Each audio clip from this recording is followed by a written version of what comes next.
Hello guys, welcome. Collective reading tayo ngayon. Tingnan natin kung ano yung current energy ng person mo. Be open-minded po, hindi po halos lahat makaka-resonate. Kaya piliin nyo na lamang. And thank you nga po pala sa mga nag-subscribe, lalo-lalo na sa mga bumabalik. Marami pong salamat. Give me the message for collective. Ano yung energy ng person mo?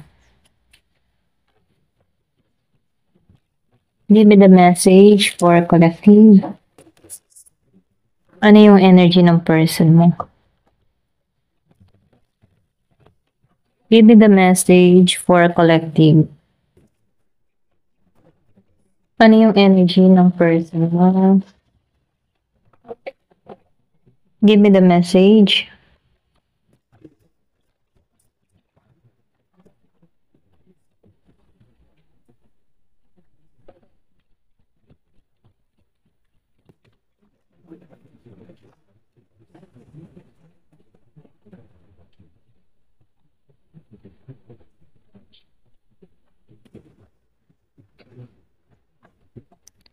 So, nakikita ko dito, no?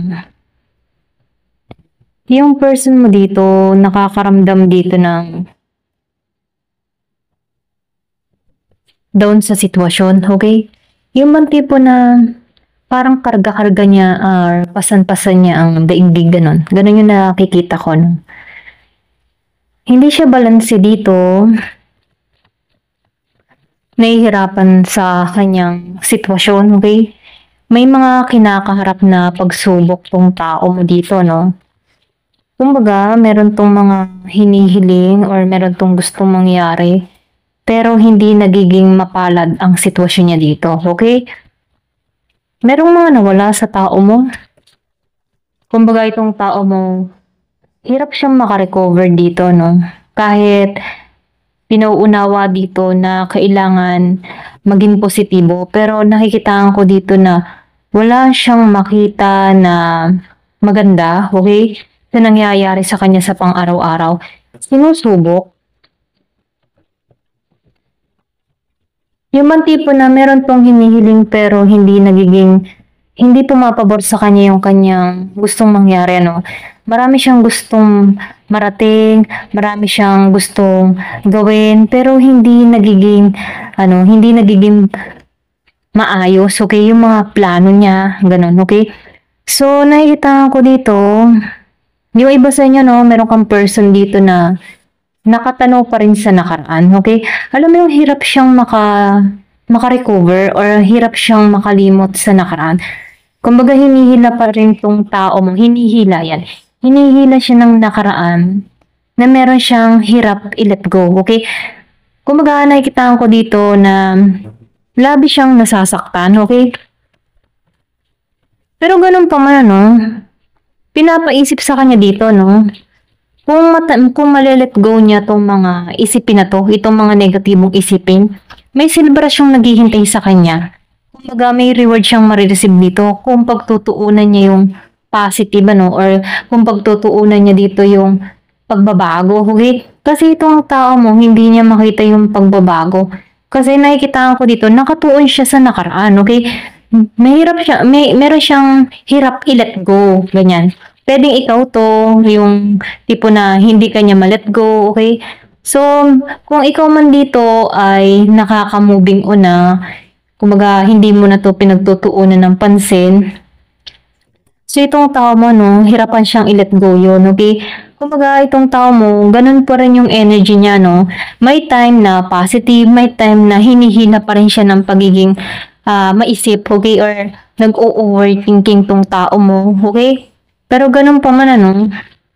Nakikita ko dito meron pa tong posibilidad na maganda mangyari kung pakakawalan niya na yung mga dating gawain or yung kanyang mga negatibong pag-iisip, okay? So maybe sinusubok, ayan, pasensya na. Sinusubok lang tong tao mo dito, no? Kasi itong tao mo, marami siyang responsibilidad na dala-dala, okay? Ito lang nakikita ko.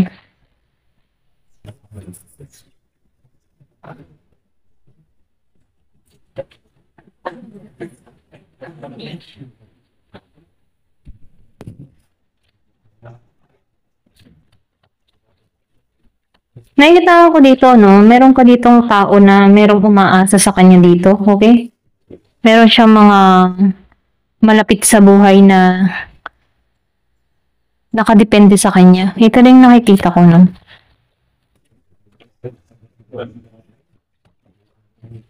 Meron ako nakita ditong Scorpio, Cancer, and Pisces.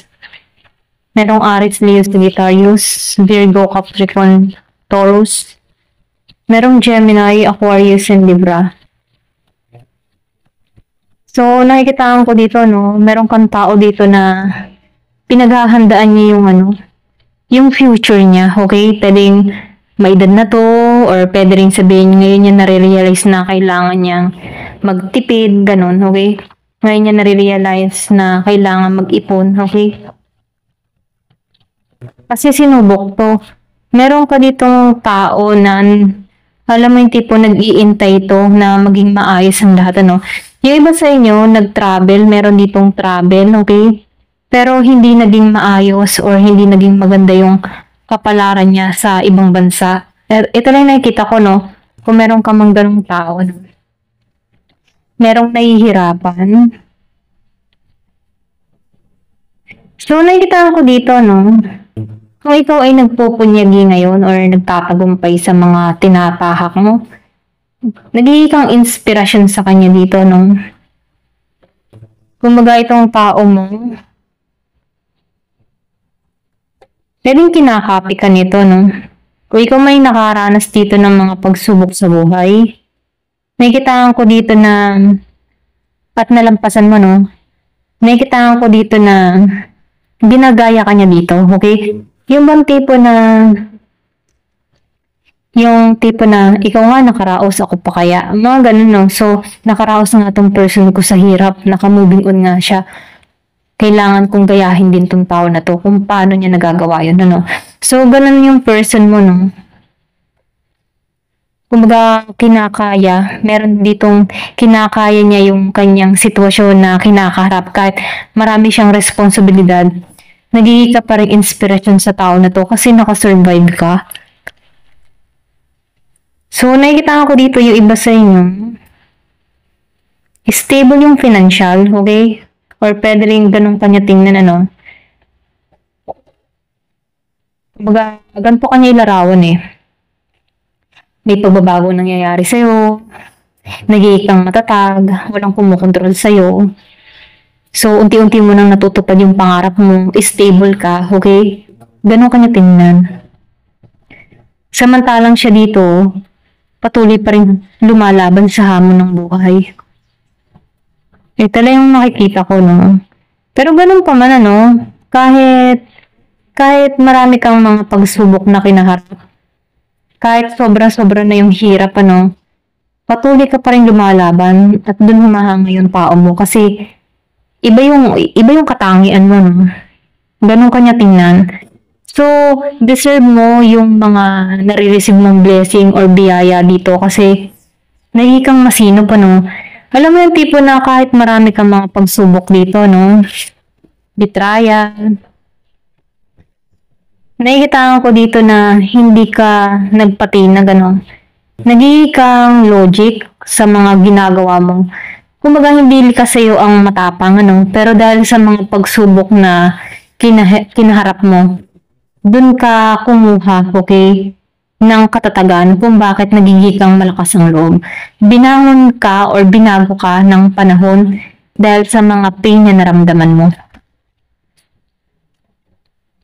So ngayon, nakikita ko dito, yung iba sa inyo, nagkaroon ka ng renewal, yung mga hirap or mga pagsubok na kinaharap mo in the past, nakikitaan na ng magandang resulta. Unti-unti ng mga nagbubunga. Marami ka rin mga natutunan, okay? So, nakikita ko dito yung mga plano mo, okay? Nagkakaroon ng kulay, okay? Yung mga magandang nangyayari sa'yo ngayon. Dati, binivision mo lang to o nilalarawan mo to. Ngayon, unti-unti mo nang nakakamit dito. Ito lang yung nakikita ko.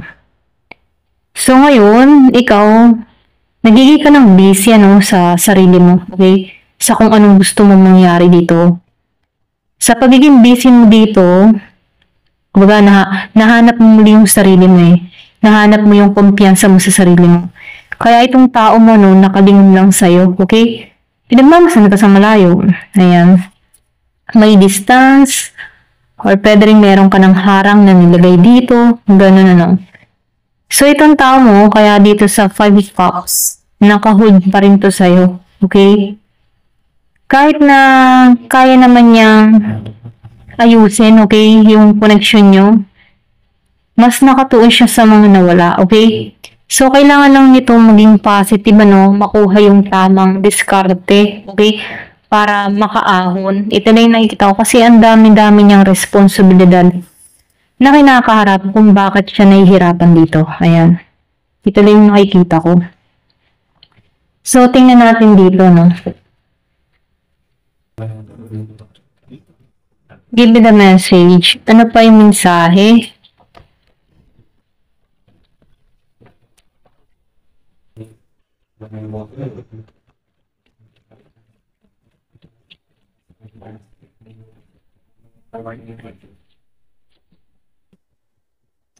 So, yung sinabi ko kanina, itong tao mo ay hinahangaan ka. Okay, ganito kanya tingnan, you are awesome, okay?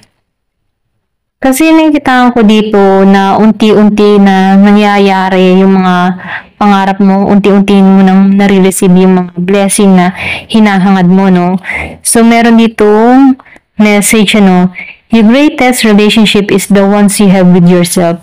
Kumbaga, alam mo yung tipong yung relasyon, okay? Hindi ka humahanap ng isang relasyon para sa ibang tao, kundi hinanap mo yung relasyon mo para sa sarili mo. Ganun yung nakikita ko, Kumbaga, naibalik mo yung katatagan mo, naibalik mo yung halaga mo, okay? Dahil dito, nabuo mo muli yung sarili mo at dun ka nakuha ng lakas, okay?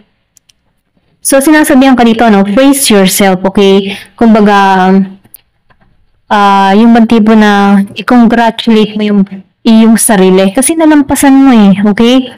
So, nakikita ko dito, magiging proud, okay? Or pwede rin sabihin, nagiging kang proud sa sarili mo kasi hindi mo aakalain na malalampasan mo tong mga pagsubok na kinaharap mo dito sa tao mo kung bakit kung saan ka mang posisyon ngayon naroon na nagiging kang maayos at matagumpay. Dahil yun din sa tao mo, dahil na-develop mo tong sarili mo dahil sa mga pagsubok mo dito sa tao mo, okay? Kumbaga, nagkaroon din siya ng bahagi or nagkaroon din siya ng, kumbaga, meron din siya naging part sa buhay mo kung bakit nare-receive mo tong blessing na to, okay? So, nakikita ko dito na yung iba sa inyo, yung bang tipo na wala ka, okay? Iniwan ka ng wala. Pero merong pumuno sa'yo. Okay? Alam mo yung tipong ganun, na iniwan kang wala, iniwan kang talagang as in lagapak, okay? Or iniwan ka dito na walang tinira, okay? Pero ganun pa man, pinuno mo yung sarili mo, okay? At dahil dito, magiging proud sa sarili mo kasi iniwan kang wala, pero pinuno mo yung sarili mo. Yung relasyon mo sa sarili mo, nabuo mo, okay? Kasi hindi mo makuha yung relasyon na hinahanap mo dito sa tao mo, pero nakuha mo yung relasyon mo para sa sarili mo, okay? Kumbaga, bago ka kumuha ng isang relasyon, binuo mo muna yung sarili mo. Ganun yung energy mo, So, maganda, okay? Ito lang nakikita ko, Kaya, be proud to yourself kasi nalampasan mo okay? Kung bakit nagiging kang matagumpay dito. Dahil dito, hinahangaan ka ng tao mo, okay? Dahil sa mga achievement na nare-receive mo, okay? At dahil doon, nagkakaroon siya ng inspirasyon na kailangan niya rin baguhin yung sarili niya dito, okay? Ito na yung nakikita ko. Ayan. Thank you for watching. Love and peace.